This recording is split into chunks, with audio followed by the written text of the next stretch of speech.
평상시에도 이런 문제로 제가 이제 고뇌를 하고 있는데, 특별히 종려 주일이 되면 더 이런 문제로 고뇌를 합니다. 이런 문제가 뭐냐면, 하나님께서 우리에게 십자가를 통해서 주신 은혜가 너무 큰데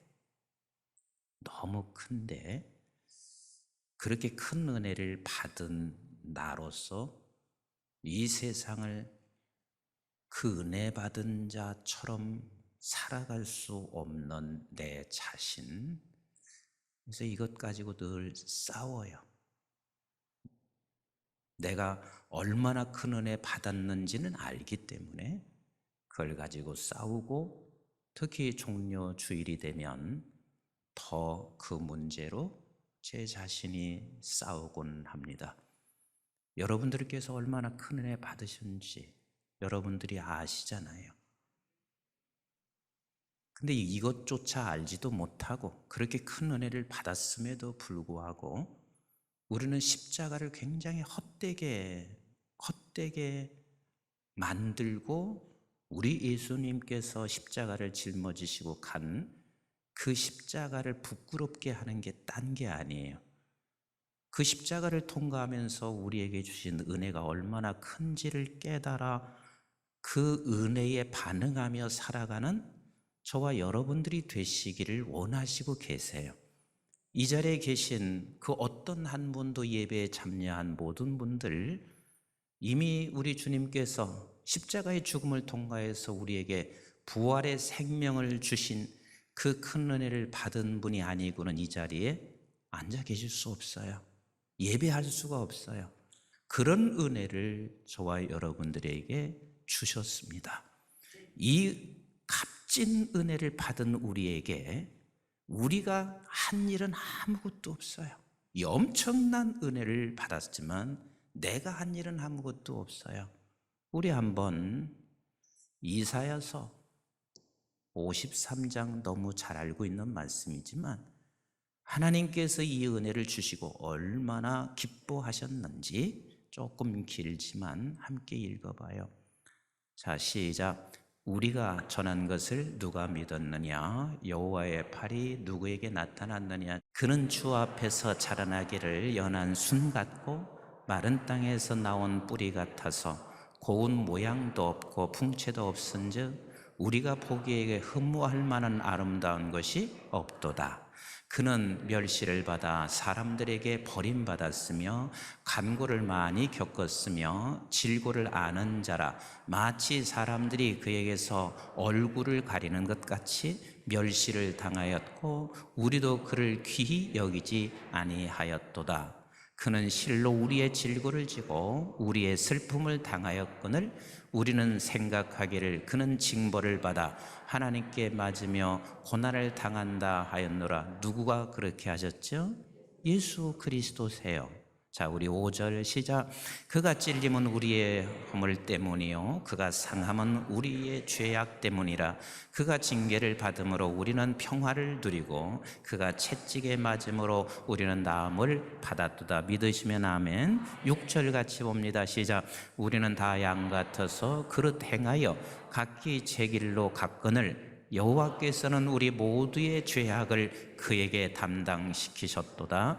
그가 곤욕을 당하여 괴로울 때에도 그의 입을 열지 아니하였으며 마치 도수장으로 끌려가는 어린 양과 털 깎는 자 앞에서 잠잠한 양같이 그의 입을 열지 아니하였도다.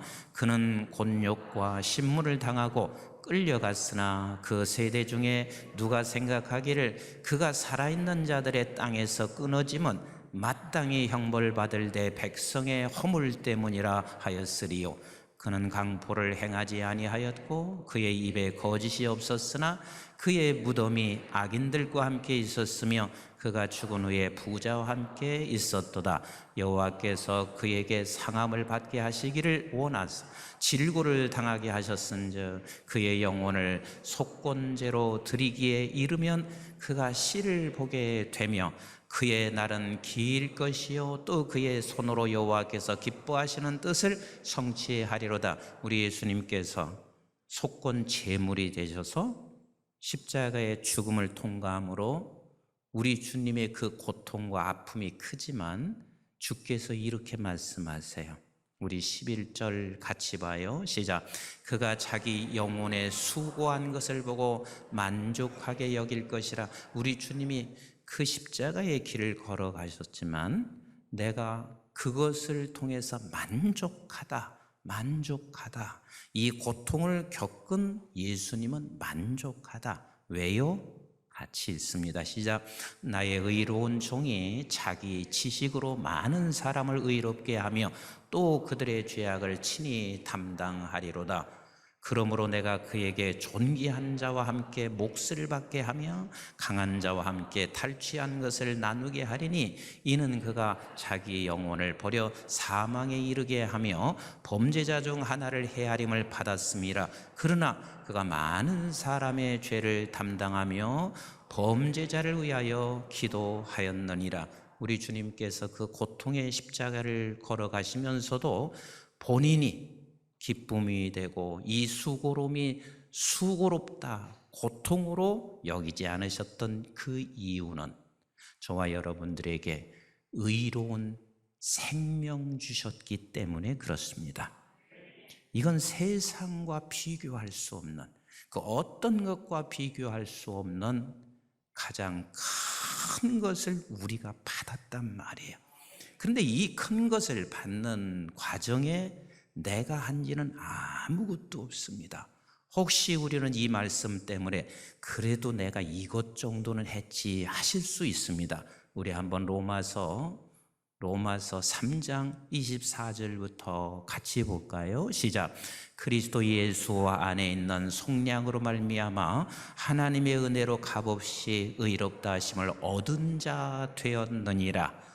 이 예수를 하나님의 그의 피로써 믿음으로 말미암은 화목제물로 세우셨으니 이는 하나님께서 길이 참으시는 중에 전에 지은 죄를 간구하심으로 자기의 의로우심을 나타내려 하심이니 곧 이때에 자기 의로우심을 나타내사 자기도 의로우시며 또한 예수 믿는 자를 의롭다 하려 하심이라.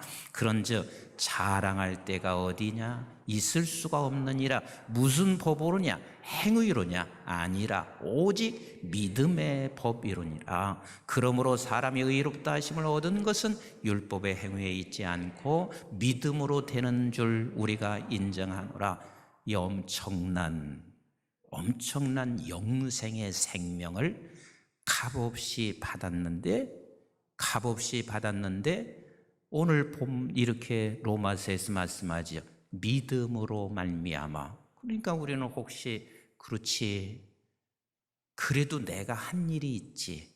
그 내가 한 일이 믿었다는 거예요. 믿었다는 거. 그런데 우리는 절대로 내가 주를 주로 고백할 수 있는 자가 아니야.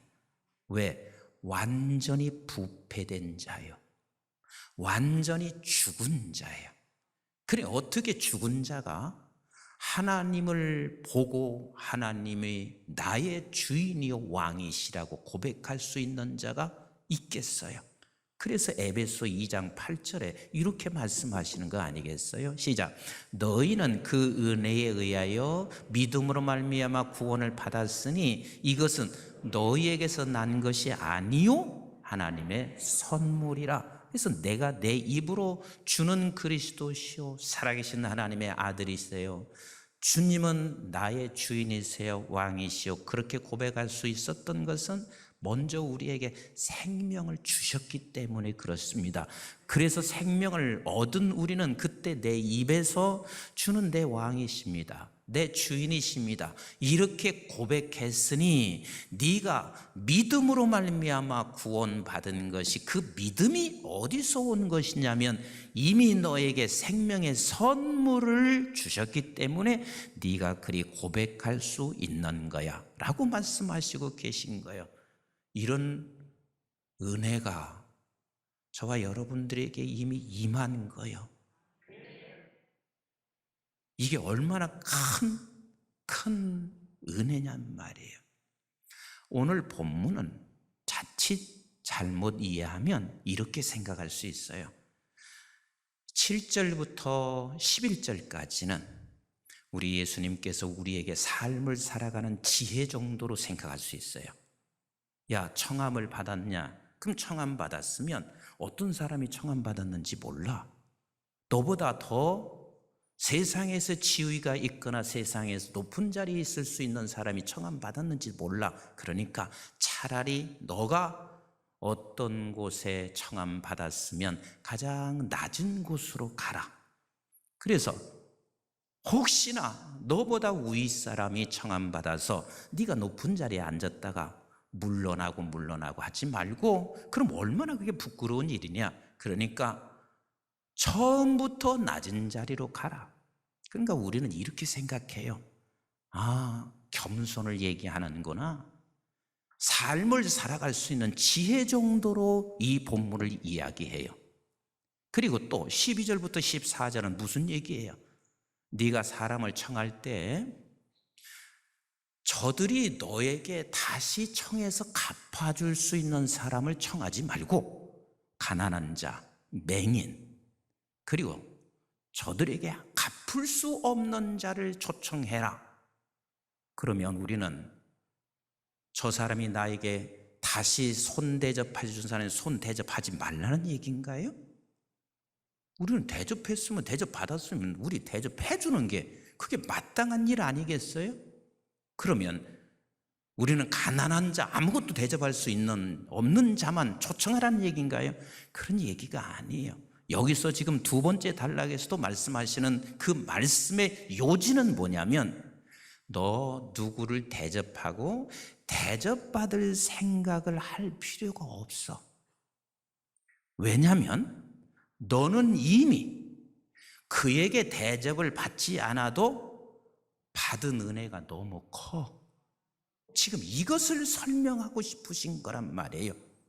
첫 번째 단락도 사람이 왜 자꾸 높은 자리만 생각하는 줄 아느냐? 그거 아니면 자기 증명을 못하거든. 그거 아니면 자기 증명을 못해. 그러나 이미 너는 높은 자리에 있지 않아도, 낮은 곳에 있어도 너는 얼마든지 넉넉하고 부한 자, 은혜를 입은 자로 증명하며 살 수 있는 자란 말이에요. 그래서 첫 번째 단락이나 두 번째 단락에 주님이 하시고 싶은 말씀은 너 낮은 자리로 가라, 이런 뜻이 아니라 저와 모든 여러분들에게 너 넉넉하게 받은 자로 행동을 해라, 이 말씀이란 말이에요. 그래서 우리는 세상 사람과 다른 모습이에요. 그래서 오늘 본문 14절 마무리를 한번 보세요. 이렇게 14절에 말씀하시고 있어요. 시작. 그리하면 그들이 갚을 것이 없으므로 내게 복이 되리니 이는 의인들의 부활 시에 내가 갚음을 받겠음이라 하시더라. 그거 뭐들어 받으려고 생각하냐? 받기 위해서 네가 대접할 이유가 뭐가 있냐? 너는 벌써 의인들의 부활로 인하여 네가 이미 다 받았느니라. 그래서 예수 그리스도께서 이제 십자가에 달려 죽으시고 부활하시면 너는 그것을 다 받은 자니 굳이 네가 대접하면서 나는 받기 위해서 할 필요가 뭐가 있느냐? 받은 자니, 넉넉한 자니.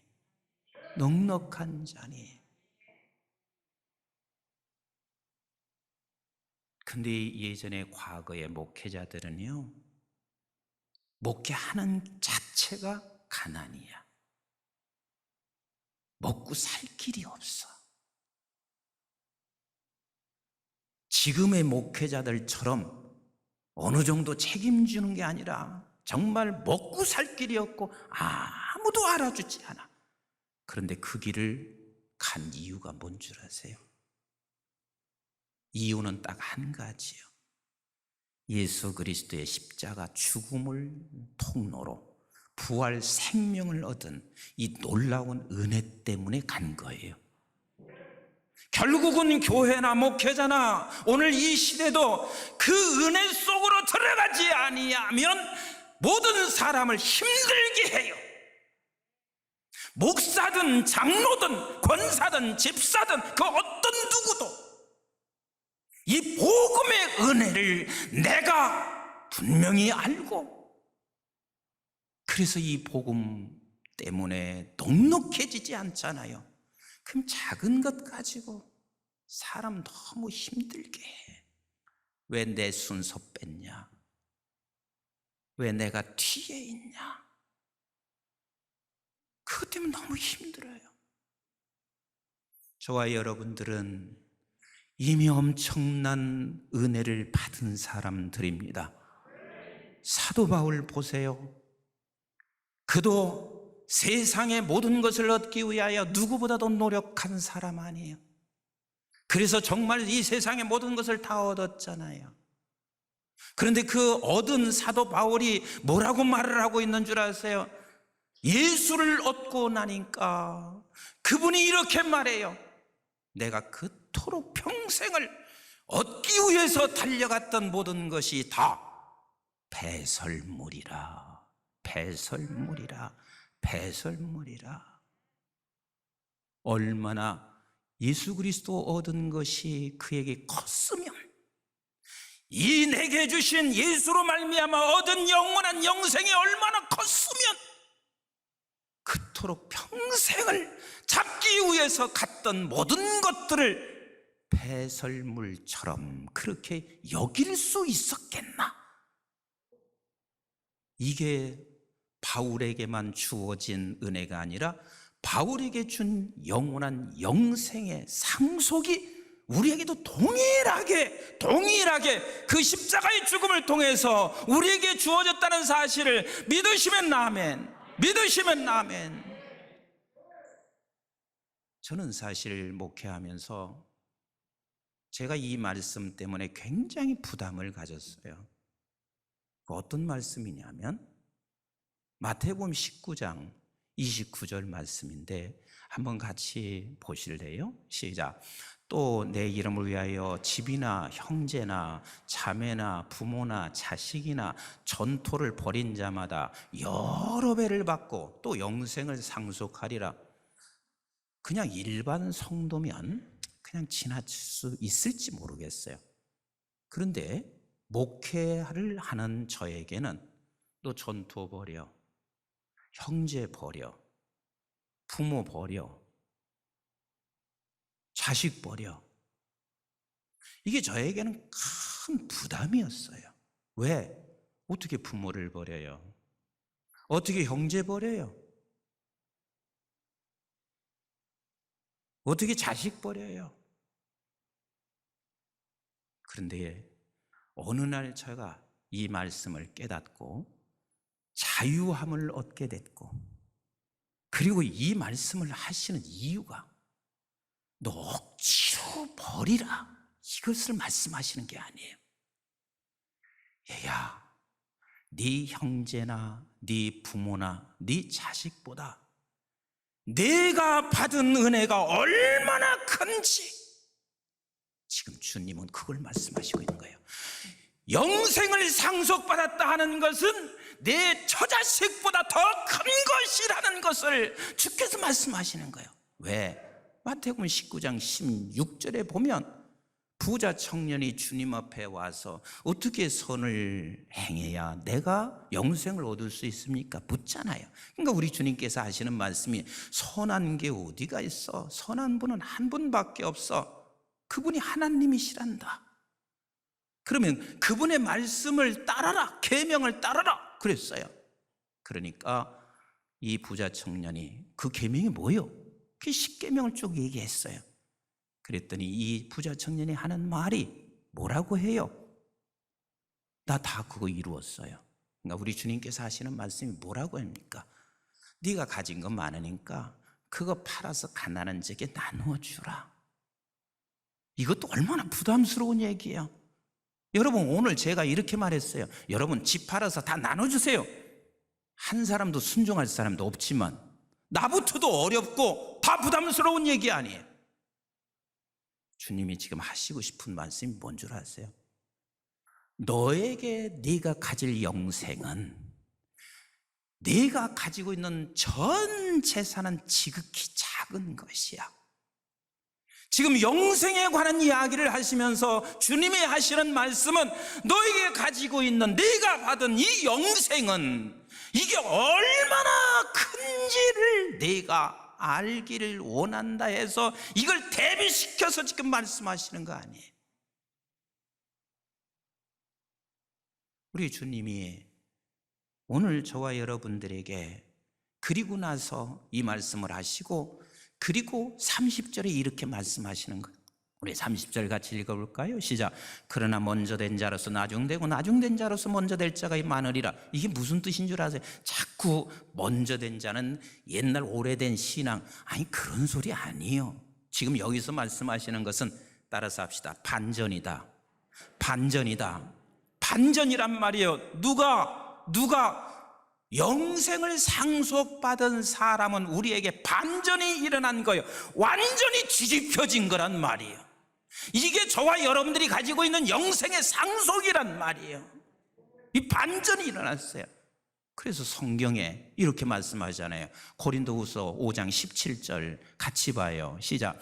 그런즉 누구든지 그리스도 안에 있으면 새로운 피조물이 될 것이다? 아니요. 새로운 피조물이라. 시작. 이전 것은 지나갔으니 보라 새 것이 될 것이다. 새 것이 된 거예요. 반전이 된 거예요. 골로새서 3장 9절로 10절 한번 같이 보실까요? 시작. 너희가 서로 거짓말을 하지 말라. 옛사람과 그 행위를 벗어버리고 새 사람을 입을 것이다. 입었으니 시작. 이는 자기를 창조하신 이의 형상을 따라 지지개까지 새롭게 하심을 입은 자 아니라 전체가 다 새롭게 하심을 입은 자란 말이에요. 그래서 갈라디아서 2장 20절은 이렇게 말씀하시잖아요. 시작. 내가 그리스도와 함께 십자가에 못 박혔나니 그런즉 이제는 내가 사는 것이 아니요 오직 내 안에 그리스도께서 사시는 것이라. 믿으시면 아멘. 이제 내가 육체 가운데 사는 것은 나를 사랑하사 나를 위하여 자기 자신을 버리신 하나님의 아들을 믿는 믿음 안에서 사는 것이니라. 이 말씀은 뜻은 그 아들로 인하여 저희들은 상속받은 자이고 그 아들로 인하여 우리에게는 받은 게 너무 큰 그 믿음으로 살아라. 그 믿음으로 살아라. 아멘이신가요? 여러분, 서머나 교회 우리 주님께서 이렇게 말씀하세요. 내가 너 환난 당하는 거 안다. 여러분, 환난 당한다는 말은 그에게는 아무런 힘이 없는 거예요. 권세도 없는 거예요. 그리고 내 궁핍함을 한다. 가진 게 아무것도 없는 거예요. 근데 그 서머나 교회를 향하여 우리 주께서 하시는 말씀이 따라서 합시다. 실상한 부유한 자라. 그러면 서머나 교회만 하나님께서 그렇게 말씀하시는 건가요? 아니잖아요. 서머나 교회 된 저와 여러분들 모두에게 우리 주님은 말씀하시고 있습니다. 실상은 부유한 자라. 실상은 부유한 자라. 이 복음이 없는 게 우리 한국 교회의 지금 문제예요. 다른 게 문제가 아니에요. 저와 여러분들은 엄청난 은혜를 받았습니다. 우리는 받은 자입니다. 받은 것도 너무 큰 것을 받았습니다. 세상 시시한 것 때문에, 그것 때문에 여러분들 너무 가난하게 살지 않았으면 좋겠어요. 그리고 이 세상 것으로 자기 증명을 하지 마시고 하나님께로부터 받은 그 은혜로 넉넉하게 남편도 대하고, 절대 아멘 안 하시죠? 넉넉하게 아내한테도 대하고, 넉넉하게 우리 교우들을 서로 그렇게 대해가는 저와 여러분 되시기를 주님의 이름으로 축복합니다.